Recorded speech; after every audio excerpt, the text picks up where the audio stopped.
Hey friends, welcome back to Scrap Cooking. So nice to see you guys again. And today we're going to be doing some strawberries. It's just beginning to be strawberry season, but we're not quite there in Ottawa. But we have these beautiful strawberries from a greenhouse in Quebec. And I know that you know what to do with strawberries. But do you know what to do with the tops of the strawberry?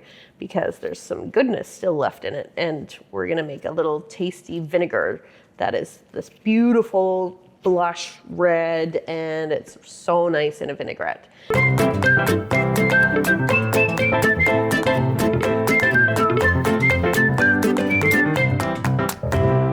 Now, really super simple. We're just gonna cut that little top off. I'm gonna keep these guys for doing whatever it is you do with strawberries. Now, if you find some bruised ones, these ones are fairly good. But if they're not moldy, but just kind of soft but not great, I like to put them aside. I keep a Ziploc bag or a little container.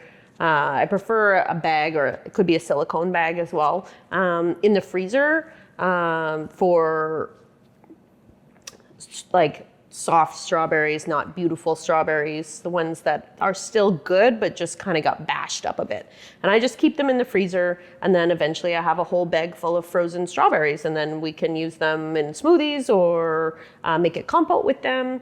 So I do like to do that. And sometimes if I have a package of strawberries at home, every now and then I'll kind of just look through them, and if you see one kind of about to go but not gone, I just put that strawberry, take the top off, but put that strawberry into the freezer in that little pile. And that kind of keeps, you're not just throwing away the strawberries that kind of got away, but keeping them.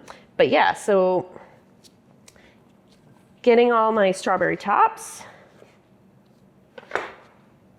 So you can see they've still got some strawberry bits to them, and the leaves are edible, and they're actually quite good for you. And we're just gonna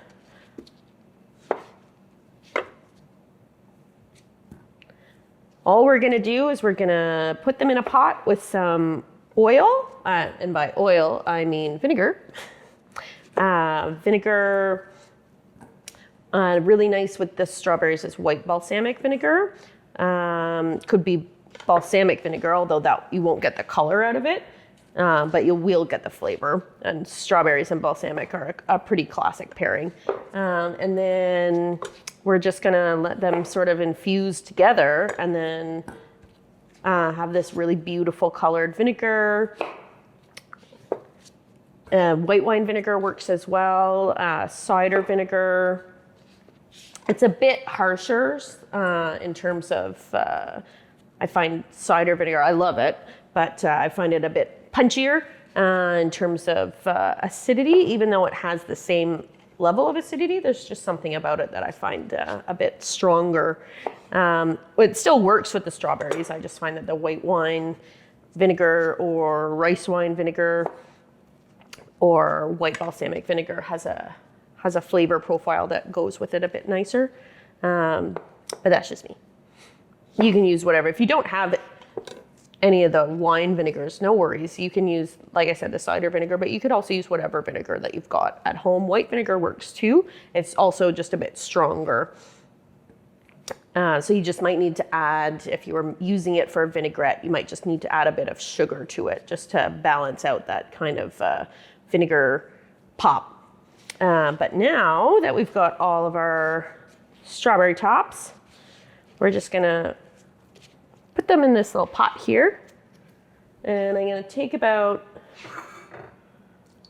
about a cup of white wine vinegar and turn my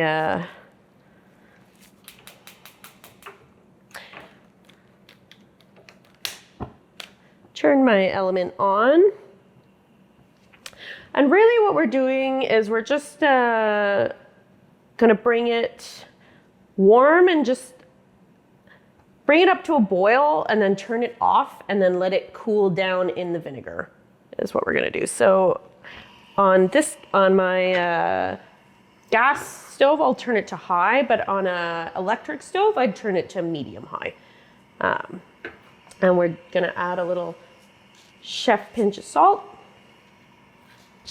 And then we're just gonna let that come to a boil and then turn it off. Kind of like you're making a tea, but with vinegar. Yeah, so now we wait.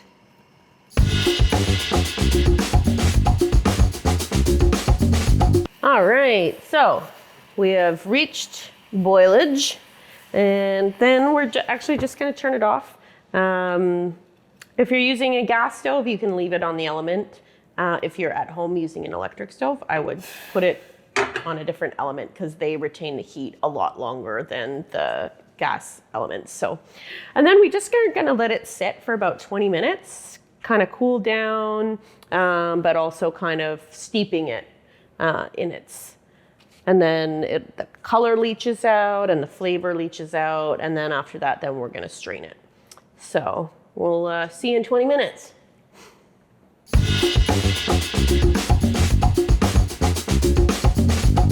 So we've let our flavored vinegar cool. We've got some really nice color going on. You can even see that like the tops of the strawberries look duller because the color has leached out of them into the vinegar, and that's what you want. So they kind of look this kind of weird kind of gray pink.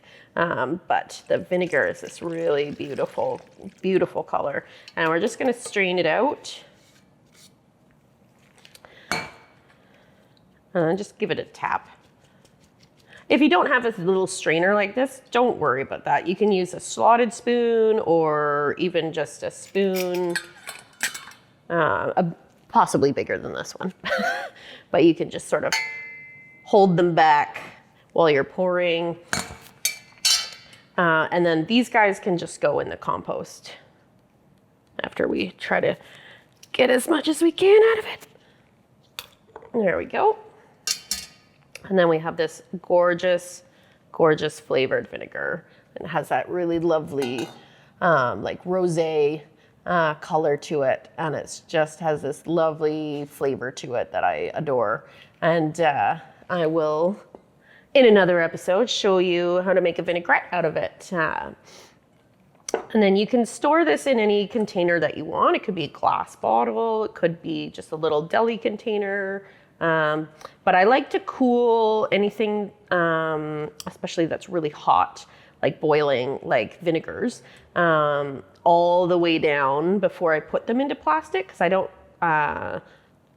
like the idea of potentially the heat kind of being able to leach whatever is in the plastic into my product. So I like to cool it down completely before I do that, which is why I put it in a bowl as opposed to directly into a container. But yeah, so that is strawberry vinegar. And don't forget to hit that subscribe button and be able to come back and see the strawberry vinaigrette. So thanks so much for watching, and we'll see you next time.